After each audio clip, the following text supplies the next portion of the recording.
Saludarlos a todos y a todas los presentes, que les habla Cristina Vega González. Trabajo en el equipo de convivencia y seguridad escolar de la División de Educación General del nivel central. Y el día de hoy les vengo a presentar la cartilla número 6 de la Política Nacional de Convivencia Escolar, bueno, Política Nacional de Convivencia Educativa.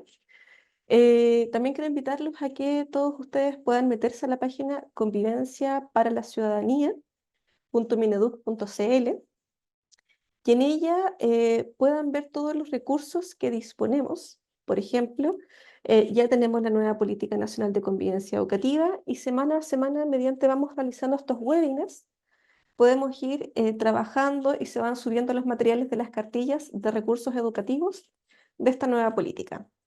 Les comento que no tenemos posibilidad de activar los micrófonos porque este Zoom es a través de modo seminario. Por lo tanto, todo lo vamos a ir viendo mediante el chat que yo tengo abierto para poder irlos leyendo. Bueno, la Política Nacional de Convivencia Escolar tiene bastantes cartillas y una de ellas es, consulta, ¿me ven bien la presentación o me la ven pequeña? ¿Me lo pueden poner en el chat, por favor?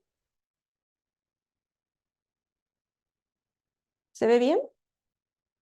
Perfecto, gracias Josefina. Muchas gracias. Ya, tenía la duda si es que no se veía. Como les comentaba, la cartilla que estamos en este momento se llama Aprender a convivir con justicia, en democracia y en paz, resolución dialogada y pacífica de los conflictos. Me dicen que se ve pequeña. ¿Es así que se ve pequeña? A ver, voy a sacar la segunda pantalla. Va a ser más complicado poder leer el chat.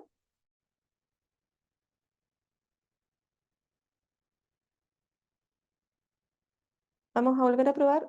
A mí me importa que se pueda ver y que ustedes la puedan ver. Sí, ahora sí. Perfecto, me dicen que ahora se ve bien. Genial. Lo vamos a dejar así entonces. Bueno, el objetivo de esta cartilla, primero que todo, es poder reflexionar sobre las maneras de enfrentar y resolver en forma pacífica y dialogada los conflictos. Pero acá hay palabras y conceptos súper relevantes en relación a cuando vamos a trabajar en temáticas de resolver de forma pacífica y dialogada de los conflictos. Cuando nosotros estamos en una situación conflictiva, normalmente, y nuestra propia subjetividad y emociones, nos llevan a no dialogar. ¿Qué quiere decir esto? Nos llevan muchas veces a que la conversación y la comunicación se vaya en una línea de debate, de querer ganarle al otro, de querer sobreponer mi idea frente a los demás. Y es por eso que en este momento, y para nosotros es súper importante, ir trabajando la importancia del diálogo en la resolución de los conflictos. ¿Qué es el diálogo? El diálogo específicamente es poder comunicarme con el otro de una forma asertiva, por supuesto, y que esta otra persona comprenda lo que yo le quiero decir. No es convencerlo, no es agredirlo, no es poner mi idea por sobre la del otro, sino más bien es que el otro entienda, comprenda lo que yo le quiero decir. Y eso no es tan fácil. Es un proceso de aprendizaje que primero no es automático, se puede ir trabajando desde la infancia, y es un proceso de interacción genuina, ¿ya? Es un proceso humano. Sin embargo, por diferentes motivos, por la sociedad actual en la que vivimos, muy acelerada, etcétera, muchas veces nos encontramos en procesos que no son muy dialógicos, sino más bien en actitudes que suponen más un conflicto y un debate. Por ejemplo, el diálogo está basado en poder comprender al otro, pero comprender al otro no es tan sencillo. Hablamos de comprenderlo sin juicios preconcebidos. Estamos hablando de poder mirar al otro sin una predisposición a lo que el otro me va a decir, si ni siquiera lo he podido escuchar. Y también va a la importancia de hacer las preguntas correctas. Cuando estamos en un diálogo, y efectivamente para poder dialogar, tenemos que tener un propósito. Para poder resolver los conflictos de una manera dialógica, sí o sí requiere de la comunicación. Y aquí me quiero detener. Cuando hablamos de la comunicación, eh, quiero que miren este modelo, que este es un modelo de comunicación de iceberg, que lo trabaja mucho Nansen, una fundación que trabaja elementos de diálogo y resolución de conflictos. Y aquí podemos ver, imaginémonos que el ser humano es un iceberg. Arriba tenemos el comportamiento, que el comportamiento es lo que todos vemos, es lo que la persona nos está diciendo verbalmente, o también desde la comunicación no verbal, que lo vamos a ver más adelante. También aborda aquello que yo estoy percibiendo de la otra persona. Sin embargo, ese comportamiento de este ser humano viene con intenciones, con pensamientos, con valores y actitudes. Sin embargo, estos elementos nosotros no los podemos ver. Solamente los puede reconocer, y no en todos los casos, esta persona. ¿Por qué este modelo de iceberg es tan importante cuando queremos dialogar y resolver un conflicto? Porque normalmente un conflicto se va generando por mala comunicación. De hecho, en el chat sí o sí me pueden ir sumando ideas. Sí, Jorge, vamos a enviar la PPT, yo la voy a ir subiendo acá, en este mismo chat que estamos trabajando, la voy a subir. Dicen que no se escucha. Jorge, ¿me escuchas ahora? Porque yo te escucho perfecto, o sea, yo los leo y a mí me escucho bien. Sí, parece que es sí se escucha, me dicen. Ya, muchas gracias por la retroalimentación. Entonces, como les voy comentando, bueno, primero esta grabación, Jorge, te comento que va a quedar grabada, por lo tanto, si tienes algún problema con tu audio en tu computador, después puedes ingresar a convivencia para la ciudadanía.mineduc.cl y vas a poder ver esta grabación. Y bueno, para poder continuar, muchas gracias también por todos los que están participando en el chat. Señalar que normalmente los conflictos se van generando porque los mensajes que estamos entregando no son congruentes en todos estos niveles. Pensemos en nosotros mismos cuando tenemos algún conflicto, cuando tenemos alguna situación que no nos hace sentir bien con otra persona. Probablemente nuestro comportamiento va a decir una cosa, sin embargo nuestras intenciones, nuestros pensamientos, sentimientos, valores y actitudes muchas veces no están muy ordenados en nosotros mismos, o inclusive a nosotros como seres humanos internamente nos cuesta reconocer estos procesos. Hagan el ejercicio ustedes en sus relaciones de pareja, en las relaciones laborales, en los establecimientos educacionales, con sus hijos, hijas. Cuando ocurre algún proceso comunicativo, si es que el comportamiento que yo estoy mostrándole al otro realmente está proyectando la intención que quiero indicar, el pensamiento, el sentimiento, los valores o actitudes. Este trabajo lo estuvimos trabajando redundante en una región del sur del país y dieron un ejemplo muy concreto cuando trabajamos este modelo de comunicación y lo difícil que era comunicarse, sobre todo cuando había un conflicto. Y es estas típicas discusiones que a veces tienen las parejas donde uno le pregunta al otro, ¿te pasa algo? Y esa persona dice, no, nada, cuando en verdad internamente le está pasando todo. Esto es exactamente lo mismo. Ese ejemplo hay que llevarlo a todas las relaciones que tenemos con los otros y nos vamos a dar cuenta que muchos de los conflictos que se generan tienen que ver porque no podemos ver la otra parte del iceberg de esta persona y por lo tanto solo nos estamos quedando con ese comportamiento que yo más encima estoy percibiendo. Es decir, ¿cómo perciben las personas? El comportamiento es algo netamente también subjetivo, que va por su estado de ánimo, por sus historias de vida. Entonces, cuando hablamos de resolución de conflictos, hay que entender que no es una receta, no es como, de esta forma resolvemos los conflictos, sino que tiene que ver con comprender muchos elementos que componen el conflicto. Y entre ellos tiene que ver el cómo aprendemos a dialogar, cómo aprendemos a poder mirarnos a nosotros mismos desde el comportamiento que estamos expresando al otro y si este comportamiento efectivamente es congruente, si el mensaje que yo estoy entregando es el mensaje que realmente tengo la intención de entregar, si el mensaje realmente está alineado con mis pensamientos, con mis sentimientos y sobre todo con los valores y las actitudes. Los valores y las actitudes son componentes de este iceberg que obviamente vienen arraigados con nosotros desde muy pequeños, desde nuestra familia. A medida que vamos creciendo, pueden ir modificándose, se pueden ir amplificando según cómo nos vamos relacionando con nuestro entorno. Y es por ello también la importancia que tienen los establecimientos educacionales en cómo enseñamos a resolver los conflictos. Y aquí también es cómo vamos modelando la comunicación, que lo vamos a ir a abordar en este momento. Para que nuestros mensajes sean coherentes, como ya señalábamos, necesitamos que lo que está abajo de esta pirámide, de este iceberg, sea, tenga un sentido, sea coherente. Y eso quiere decir que seamos coherentes con nosotros mismos. Cuando vamos a dialogar, cuando vamos a conversar en un conflicto, normalmente lo que hacemos es que debatimos. Hay que comprender que efectivamente hay escenarios y escenarios. Hay escenarios que efectivamente si el escenario y el propósito es un debate, y se comprende que es un debate, vamos a debatir. Pero normalmente lo que ocurre en los establecimientos educativos y lo que nos ocurre constantemente en nuestra vida cotidiana es que nosotros queremos dialogar con un otro. Pero ¿qué hacemos? Sobre todo cuando nuestro iceberg no está muy alineado y no sabemos lo que nos ocurre, lo que hacemos es debatir. Entonces yo creo que explicarles la diferencia que existe entre el debate y el diálogo. Y comprendiéndolo, podemos reconocer en nosotros mismos y también podemos ir modelando y enseñando a niños, niñas, adolescentes y a nuestros pares la diferencia de esto. Por ejemplo, cuando tenemos un debate, lo que se busca es ganar. Cuando uno está en una discusión, en algunos casos lo que la persona quiere es que el otro no entienda, sino como que se haga lo que yo digo. Ganar, esta sensación. Lo que nosotros tenemos que comprender cuando hay un conflicto y queremos dialogar sobre este, es primero que el otro entienda.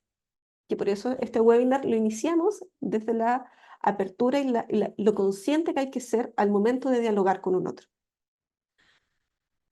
El explicar, la intención, la intención de explicar, no de convencer. Por eso la intención del mensaje es súper importante cuando queremos abordar un conflicto. El saber escuchar, la escucha activa, la escucha que realmente el otro sienta que estamos interesados. Y no discutir, no interrumpir. Cuando estamos dialogando, lo que nosotros también hacemos es buscar la fortaleza de la otra persona. En cambio, no buscar como este argumento débil y querer ocuparlo en contra, que es lo que muchas veces ocurre en el debate. En el diálogo tenemos que tener también autodisciplina, conocernos a nosotros mismos para poder manejar nuestras emociones y sacarnos los prejuicios, como este juicio moral muchas veces se permea en los debates.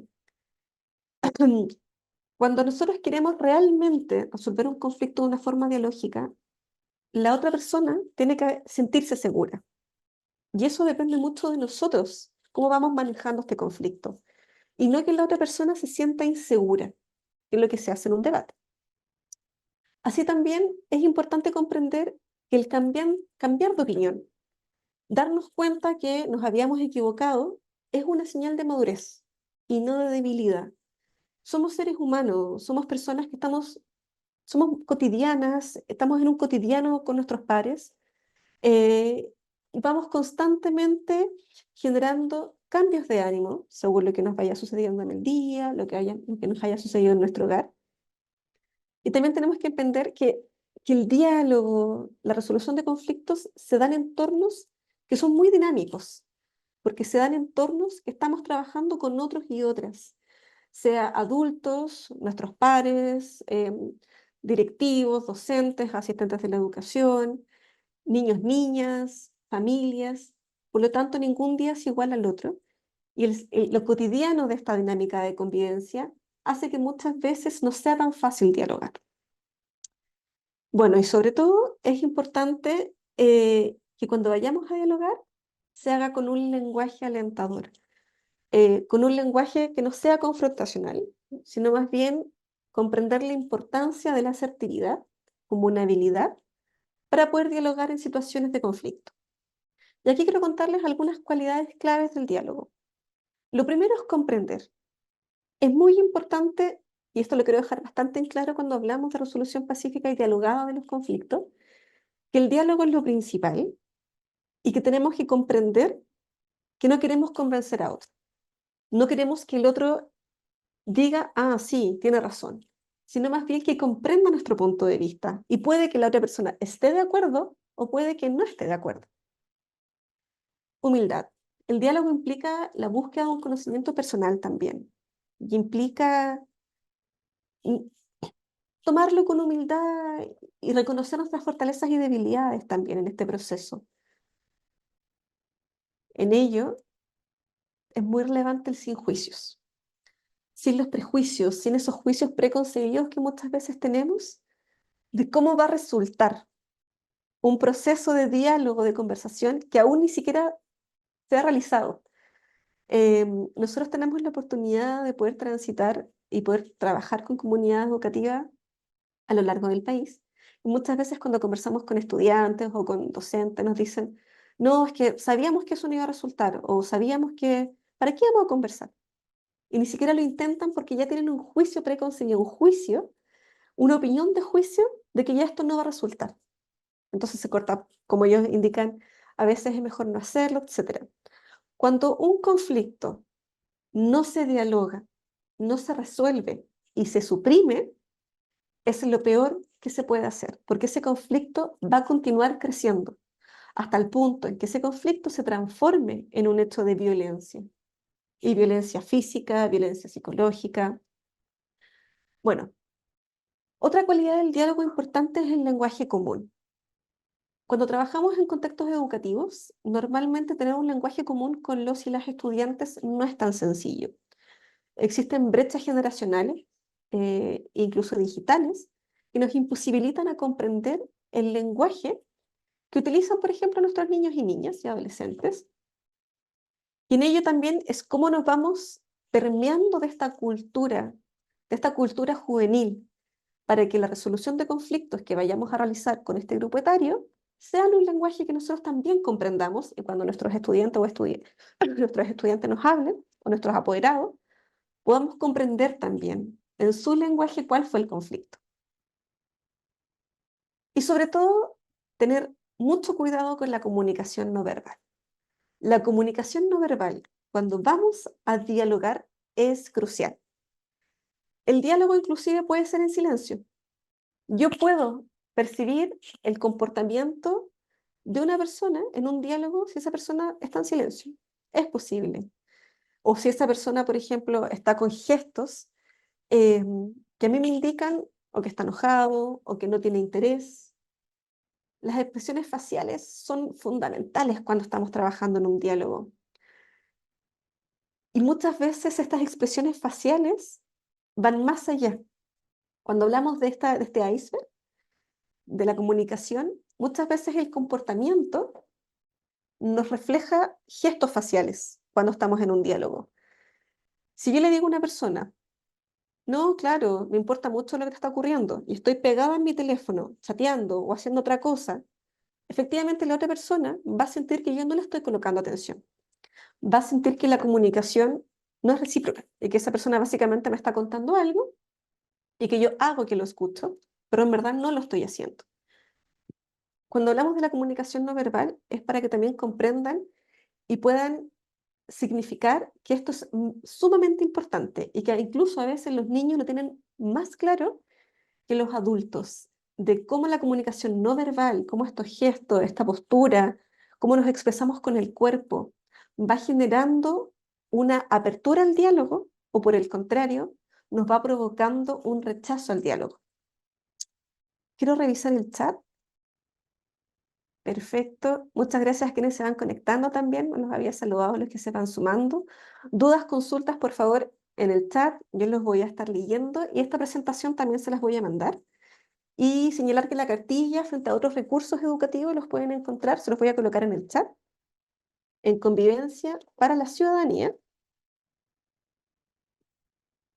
.mineduc.cl. En esa página que les acabo de colocar pueden encontrar todos los recursos y esta presentación también se las voy a mandar, así que no se vayan, que en 10 minutos antes que se termine la sesión se los voy a mandar.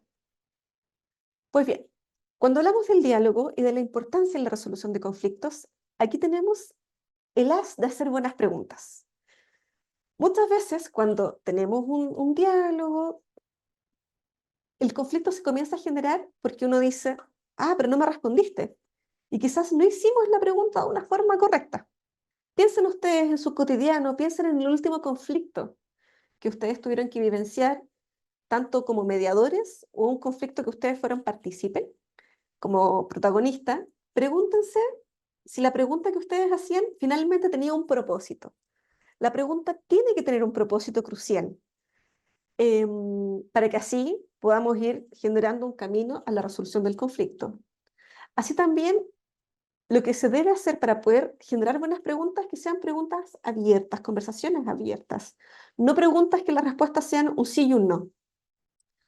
Así también, la importancia de hablar en el lenguaje de quien te escucha. Ya lo vimos como dentro de las cualidades del diálogo. Así, poder utilizar términos neutrales, sin juicios, eso es súper importante también. Y, por supuesto, evitar hacer preguntas que puedan insinuar una respuesta. Porque la idea es que uno escuche para entender, no para responder. No interrumpas, súper relevante cuando estamos en un diálogo y queremos comprender, no interrumpamos hasta que la otra persona haya finalizado y ahí podemos generar preguntas sobre ese diálogo, sobre lo que la persona nos haya dicho, para que también se genere un parafraseo. Primero, las preguntas son súper relevantes, por si nos quedó alguna duda de lo que la otra persona nos quiso decir y si nosotros lo entendimos bien. Recordemos siempre el comportamiento que la persona nos mostraba, a lo mejor nosotros no lo percibimos de la misma manera. Y sobre todo demostrar que escuchamos. Parafrasear, ser el reflejo del otro, es súper, súper relevante al momento del diálogo y de generar una buena escucha. Y cuando ya comprendimos la importancia del diálogo, la diferencia del debate, cuando ya nos comenzamos a interiorizar, ¿en qué es el conflicto? Y efectivamente, el conflicto es un elemento muy natural en la vida de los humanos, en la humanidad. El conflicto, como acá bien dice en nuestra cartilla, es inherente, es parte de los seres humanos. Normalmente siempre estamos en un conflicto. Los conflictos no son ni buenos ni malos. Lo bueno y malo, por decir de esa manera, es cómo resolvemos el conflicto. Cuando un conflicto se suprime, se evade, no se acepta y no se entiende la intencionalidad de poder resolver este conflicto, ocurre que este conflicto se va agravando. Y cuando los conflictos se agravan y se agravan, ocurren los hechos de violencia que ya es muy complejo manejar, violencia física, violencia psicológica, porque hay mucha emoción contenida, muchas veces también hay mucha rabia dentro de los conflictos. Por ello, para poder manejar un conflicto y para poder enseñar a otros y a otras el cómo abordar los conflictos, es necesario también poder trabajar en nuestras intenciones, nuestros sentimientos, nuestros pensamientos, valores y actitudes para que el comportamiento que nosotros estamos reflejando con un otro sea un comportamiento que vaya de la mano con el mensaje que queremos entregar. Y es por ello que hay diversas maneras de poder manejar los conflictos. Por ejemplo, desde la preocupación por uno mismo y desde la preocupación por el otro. ¿Permiso? Ejemplo, cuando la preocupación por uno mismo es muy alta y, y hay una preocupación por el otro más baja, se quiere resolver el conflicto mediante la competencia. Al mismo tiempo, si es que ninguna de las dos pares quieren resolver este conflicto de una forma, de una mejor forma, quieren quedarse en silencio y quieren dejarlo ahí, se están acomodando. Que el acomodativo tiene mucha relación con el evitativo, como ustedes pueden ver en esta línea. Cuando vamos por la evasión, es que hay un interés muy bajo de nuestras preocupaciones internas y también la preocupación por el otro. Entonces, ¿qué hacemos? Lo evitamos. Y luego tenemos ya la forma desde el compromiso y, por supuesto, desde la colaboración. Cuando hablamos desde el compromiso, es buscar llegar a un acuerdo entre ambas partes involucradas y que una de las dos partes o ambas quizás tengan que ceder en algo. Entonces nos comprometimos a algo, ceder. Sin embargo, desde la colaboración nos encontramos que hay ciertos intereses que pueden ser compartidos con un otro u otra, y entre ambas partes se sostiene un objetivo para una colaboración conjunta para poder resolver este conflicto. Estas diversas maneras de enfrentar los conflictos, que esto es como la parte más metodológica y técnica, si lo llevamos al día a día, ustedes efectivamente podrían reconocerse en sí mismos de qué forma ustedes resuelven los conflictos. Acá hay que dejar claro que uno puede resolver distintos conflictos en diferentes escenarios de estas 5 formas. No quiere decir que yo constantemente tengo que resolverlos de una forma colaborativa o de una forma que lo evito. Según muchas veces nuestra situación anímica, el contexto en que nos encontramos, uno transita por estas diversas formas de enfrentar los conflictos. Y aquí nos vamos a los modelos de intervención que ocurren muchas veces y se van abordando en los establecimientos educativos. Por ejemplo, según la naturaleza del problema. Aquí tenemos desde un modelo más sancionador, es decir, personal, focalizado, a transitar hacia un modelo formativo, relacional. Por ejemplo, si hubo un problema con algunos estudiantes de un curso, también sería bueno poder abordar ese conflicto o la situación que generó el conflicto a nivel de curso, desde lo formativo, para que se vaya resolviendo y se vaya hablando este tema. Y así también los y las estudiantes o los equipos directivos o los equipos docentes puedan ir conversando, dialogando sobre la naturaleza del problema. Y siempre se apunta hacia lo formativo, no hacia lo sancionador. Sin embargo, por eso hacemos la diferencia. Luego también tenemos modelos de intervención según la finalidad que queremos de la intervención. Es decir, que ya sea remediador cuando ya ocurrió la situación o que sea preventiva. Y preventiva hablamos de ir formando a un otro, a los otros, y los otros vayan comprendiendo, ir enseñando sobre dialogar y resolver los conflictos de una manera dialógica y pacífica. Pero eso se enseña, eso es posible aprenderlo y sobre todo se hace desde la primera infancia, educación parvularia en adelante, ya es posible enseñar a resolver los conflictos de una manera dialógica, que se aprendan a expresar de una forma respetuosa, asertiva. Bueno, también tenemos una forma de intervención que es según el ámbito donde se va a intervenir. A veces ocurre desde lo individual, pero lo que siempre se orienta es que sea hacia lo sistémico. Mismo ejemplo del grupo curso. Poder abordar este sistema, poder también abordar a la familia, a este grupo, al contexto. Luego tenemos, según la implicación de la comunidad, y acá quiero irme y quiero focalizar en este punto. Normalmente cuando vamos a trabajar un conflicto en las comunidades educativas, es difícil por diferentes motivos desde el tiempo, el modelo muchas veces del sistema, el poder hacerlo de una forma participativa. Escuchar a ambas partes del conflicto, a los involucrados, los y las involucradas en este conflicto.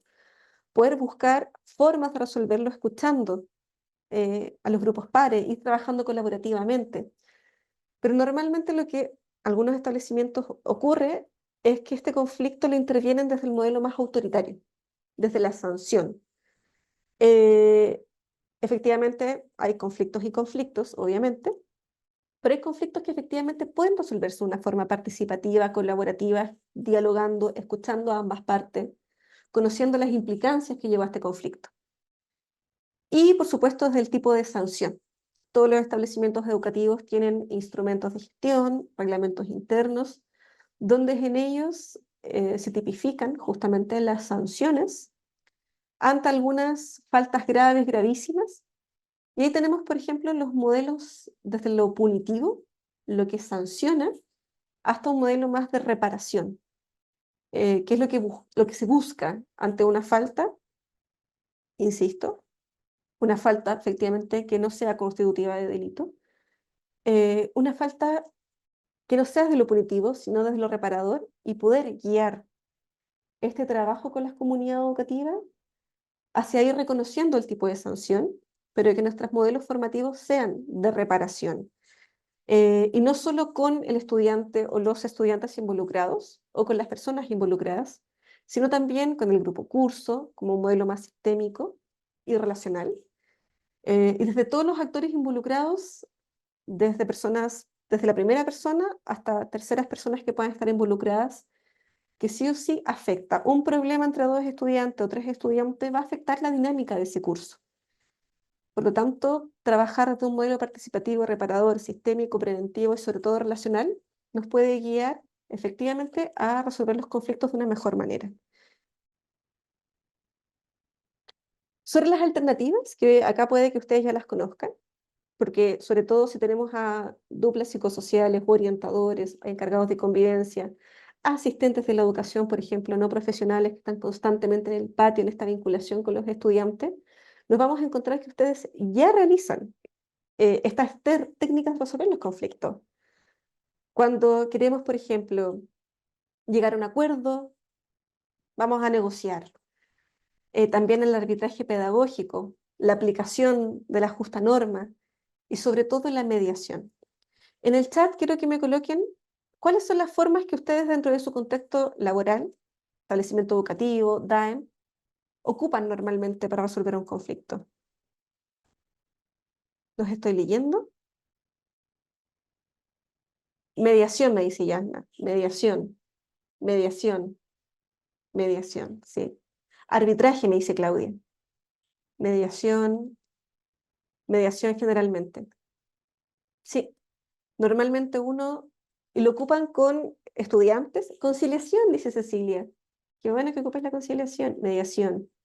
¿Y es con estudiantes o también es con madres, padres, apoderados o a veces con sus pares dentro del establecimiento educativo? Para que nos vayan contando. Con todos los estamentos, dice Cecilia. Súper. Nos guiamos por la mediación y la toma de acuerdos, arbitraje y mediación. César dice que arbitraje y mediación van trabajando con toda la comunidad educativa. Perfecto. Efectivamente, mediación. Ah, mira, Lorena me dice que lo trabaja mucho con alumnos, padres y apoderados. Acuerdos y compromisos, mediación. Efectivamente, bueno, cuando vamos a abordar este tipo de técnicas, que efectivamente ustedes ya lo hacen, normalmente en los establecimientos efectivamente lo que hacemos es a través de la mediación. Bueno, la superintendencia inclusive tiene una oficina de mediación. Y aquí cuando hablamos, por ejemplo, de la mediación, tenemos que comprender que efectivamente lo que se quiere es buscar soluciones, ¿no es cierto? Que hay un mediador, un tercero, que suelen ser ustedes, para llegar a un acuerdo, que están presentes ahí las partes involucradas del conflicto y que hay un acuerdo consensuado, ¿no es cierto? Ambas partes ganan, que es lo ideal efectivamente para poder trabajar con niños, niñas y adolescentes, con estudiantes de párvulo. Pero en la mediación también tenemos ciertas condiciones para que se pueda generar la mediación. Por ejemplo, ustedes que están presentes acá no llegan y hacen la mediación, sino que evalúan la situación y comienzan internamente a hacer como una pre-mediación interna. Presentan el conflicto, a ver si ustedes lo entendieron, y luego las reglas del juego para poder llegar a un consenso, una solución. Cuéntame y yo te escucho. Quiero ver que siguen escribiendo en el chat. Cuéntame y te escucho. Aclarar el problema, proponer soluciones, llegar a un acuerdo. Lo que aquí, bueno, y que por supuesto es voluntaria, efectivamente es voluntaria. Mira, qué importante lo que dice Josefina. Efectivamente, hay estudiantes que en algunos casos se les capacita para ser mediadores. Voluntaria, se consulta a los estudiantes, efectivamente. Luego tenemos el arbitraje, y ahí estaban preguntando en el chat las diferencias que tenemos entre el arbitraje y la mediación. En el arbitraje, pensemos en el arbitraje como lo dice el concepto, arbitrar, ¿no es cierto? Cuando alguien piensa en un arbitraje, árbitro, piensa como en un partido, por ejemplo, y un árbitro ahí sancionando. En el arbitraje, primero hay pasos, tenemos que reconstruir el conflicto, hay como indagar, buscar una solución justa, que se ajuste a la norma, comprendemos, por ejemplo, seguir los protocolos, procedimientos. Hay un tercero con atribuciones, que en este caso, por ejemplo, podría ser el directivo de un establecimiento educativo, que él tome la decisión, que él indique cuál va a ser la solución a ese conflicto. Por ejemplo, en la mediación tenemos un mediador que nos ayuda a llegar a un acuerdo. Sin embargo, en el arbitraje tenemos a una tercera persona, que no es un mediador, que es quien toma atribuciones del conflicto, a quien se le cuenta lo que sucedió, y esa persona es quien indica los compromisos de las partes y la sanción aplicada. No sé si se entiende. A ver, Josefina. No, no era Josefina la que me preguntaba eso. Acá está, Javier. Javier Aguayo, no sé si comprendiste la diferencia que tenemos entre el arbitraje y la mediación. Estoy leyendo el chat ahí. Entonces, cuando tenemos estas dos partes luego ya, tenemos la mediación, que la explicamos, el arbitraje pedagógico, y también tenemos la negociación, donde no hay intervención de tercero, ahí netamente es entre uno y el otro, llegamos a un acuerdo, nosotros mismos podemos resolver la situación sin un tercero que nos ayude, acordamos, consensuamos y ambas partes ganamos y perdemos, porque ceden en esta técnica. Y muchas veces la negociación la hacen los propios estudiantes. Ellos van negociando, ganan o pierdan, pero lo llevan ellos. Muchas veces cuando ya el conflicto trasciende, es cuando tenemos que llegar a una mediación o ya a un arbitraje pedagógico donde un tercero genera estos compromisos de las partes y una sanción, la sanción que se aplica específicamente ante esta situación. Por ejemplo, Yuvina dice que en su colegio se aplican las tres. Efectivamente, pueden aplicarse las tres. De hecho, normalmente se aplican las tres. No es que sea solo una. Pero que la mejor le funciona a largo plazo, dice, que es la mediación. Sobre todo cuando participan todos los integrantes de la comunidad. Súper jóvenes. Efectivamente, bueno, cada establecimiento tiene su propia realidad, efectivamente, como ella señala en el chat. Y efectivamente uno en el día a día, ante lo cotidiano que es este trabajo en los establecimientos educativos, se puede ir transitando en estas tres formas, estas tres técnicas de poder resolver los conflictos.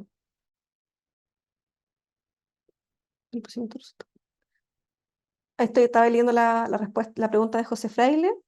Cuando terminemos la presentación, José Fraile, voy a dedicarme más a tu pregunta para poder responderla al final porque es más larga. La voy a copiar para que no se me olvide.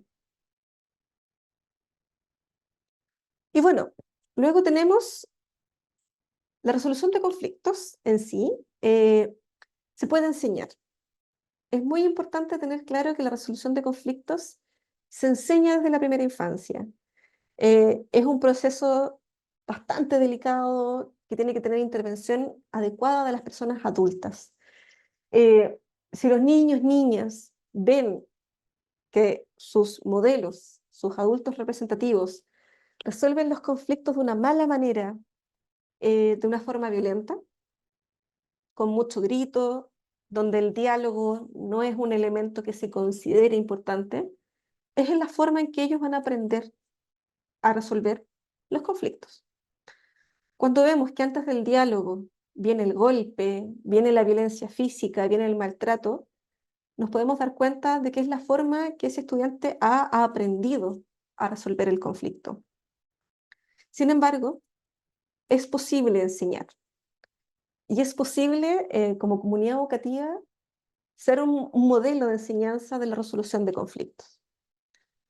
En los procesos participativos de la actualización de la política de convivencia tuvimos la oportunidad en 8 regiones del país de poder escuchar las voces de estudiantes, de docentes, de asistentes de la educación, de educadoras de párvulos, de equipos de convivencia, de equipos de gestión, de madres, padres apoderados y de sostenedores.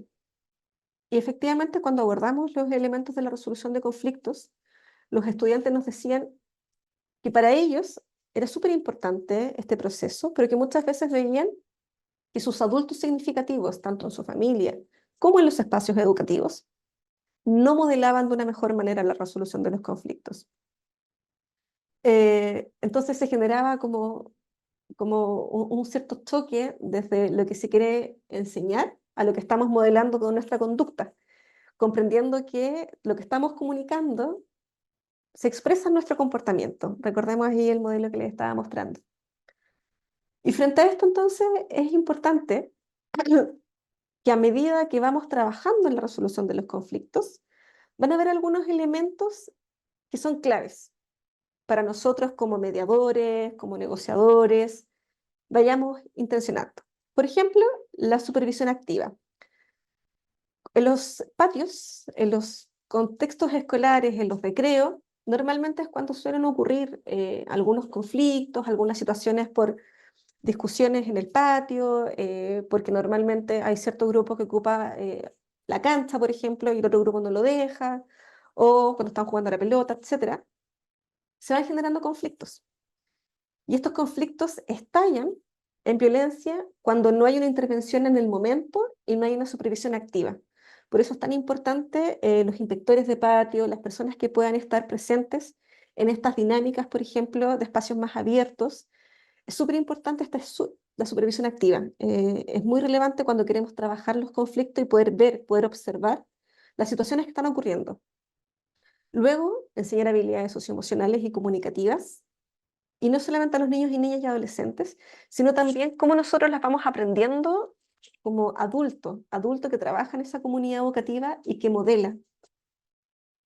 Promover la comprensión emocional, qué nos está pasando, cómo me estoy sintiendo, cómo me regulo a mí misma para poder regular a otros. Modelar los comportamientos apropiados. Si yo como adulto quiero que nuestro compañero, un estudiante, no moleste al otro, no le diga apodos, por ejemplo, yo no voy a llegar a la sala de profesores o a un lugar que comparta con mis pares a decirles apodos o propiciarle apodos a los estudiantes, por ejemplo. Eh, Modelar el comportamiento es súper importante cuando hablamos de resolución de conflictos de una forma dialógica y pacífica, porque no es una receta, no es como, ah, ya, hago esto, esto, esto y se va a resolver. Tiene que ver también con mucho trabajo interno que uno pueda tener como ser humano para poder ir generando comportamientos que sean congruentes con el mensaje que quiero entregar. Y un comportamiento apropiado también que al otro le pueda entregar una sensación de paz y tranquilidad y que va a ser escuchado y no juzgado.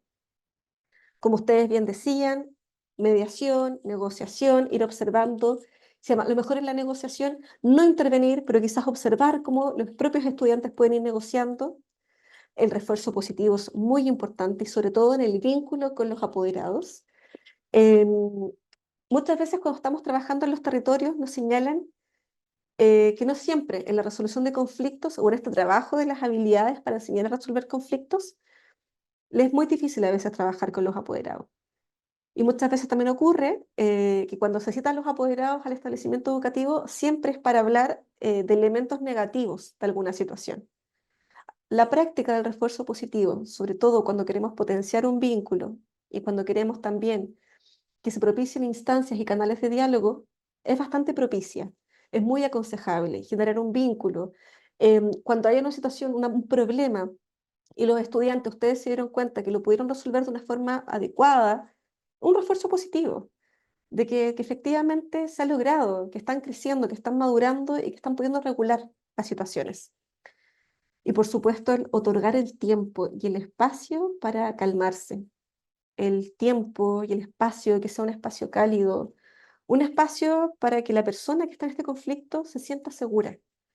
Una condición, espacios de condiciones seguras.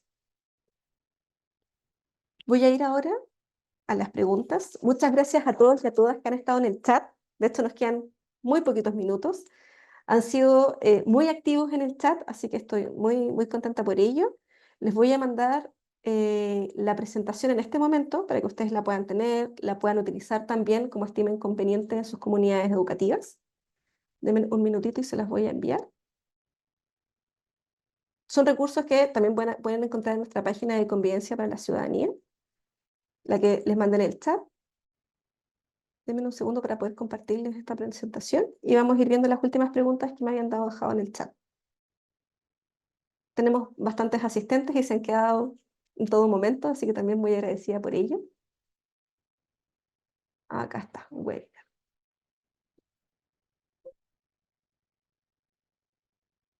Ya, se está compartiendo en este momento. Se está cargando, así que se las estoy compartiendo. Efectivamente, Lorena, muchas veces con los padres y los apoderados a veces se torna un poco difícil la comunicación porque no hay una intención de diálogo, que es lo que conversábamos. Pero mira, en nuestra página puedes encontrar algunas herramientas que quizás pueden facilitar estos espacios de contención y de seguridad para poder tener un mejor vínculo con los apoderados. Acá, Ángel, cuando hablábamos de las técnicas, señalaban que en su colegio, dependiendo del tipo de conflicto, se adoptaba la técnica de negociación y el arbitraje. Acá están las preguntas que quedaron pendientes. Dice, ¿qué sucede si se quiere aplicar una sanción, pero el apoderado se niega a asistir y el apoderado suplente tampoco va? Bueno, efectivamente, esto trasciende ya a lo que es la resolución de conflictos, porque tiene más que ver con un abandono de los deberes como padre, madre, apoderado, y quizás también podríamos estar en una vista de vulneración. Eh, Porque cuando hay una situación que está ocurriendo, es muy importante que el apoderado esté trabajando en conjunto a nosotros.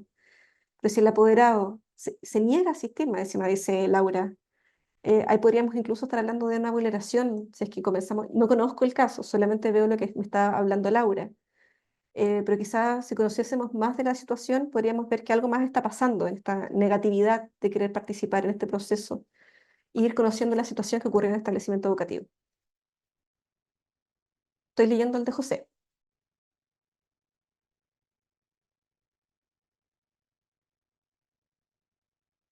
Dice, la pregunta es, si respecto de una actuación de un estudiante que comete una falta, ¿ya? Se genera una mediación que suspende el procedimiento sancionatorio.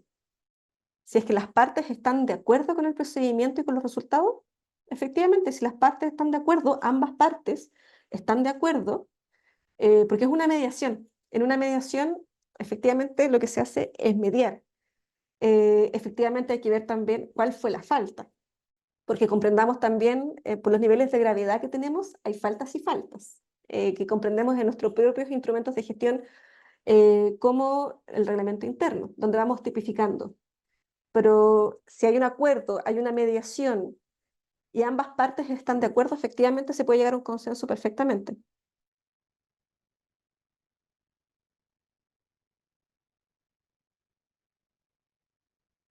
Yanna me habla de nivel parvulario, dice, en el caso de los párvulos, ¿se debe aplicar las técnicas solo si los niños acceden de manera voluntaria? Yanna, qué buena tu pregunta. Los niños y niñas de los niveles parvularios están aprendiendo, ya están recién manejando su lenguaje, están aprendiendo a relacionarse con un otro y depende mucho de los adultos cómo van enseñando este proceso. Cuando un niño, una niña, hablemos por ejemplo 3, 4 años, que ya hablan, que ya pueden expresar lo que sienten, si en ese momento no quieren hablar con un otro, hay que esperar que ese niño se calme, pueda enseñarlo también a la autorregulación. Muchas veces, no sé si ustedes pudieron ver Emoticlub, que era una serie que estuvimos trabajando en los momentos de pandemia, también está publicada en la web que les señalé, daban técnicas de regulación de las emociones, a veces con los niños de párvulo cuando hay un conflicto, a veces algo tan sencillo como bajarse a su nivel, agacharse, mirarlos y contar hasta 4, contar hasta 10, trabajar la respiración, hasta que este niño o niña nos quiera escuchar y quiera comprender que hubo una situación, que hubo un conflicto, pero se accede. De hecho, normalmente las educadoras de párvulo lo hacen constantemente. Y más que de forma voluntaria, es que le enseñan al niño es que esto se debe hacer. Y si el niño en ese momento no quiere, porque normalmente no quiere porque está enojado, porque está frustrado, porque está llorando, lo que se hace es ayudarlo a su regulación. Así que bueno, se nos acaba el tiempo. No sé si Juan Pablo Álvarez se logró conectar, que es nuestro coordinador. Estaban en otra actividad en este momento. Y desde ya quiero darle las gracias a todos y a todas. Eh, Ana, lo acabo de mandar. Si quieres te lo voy a volver a mandar, por si hay gente que... Miren, ahí Varinia mandó una página también muy, muy importante. Esta PPT la volví a mandar y de verdad muchas gracias a todos, fue muy entretenido, el chat estuvo muy activo, así que que estén muy bien. Un saludo a todos y a todas.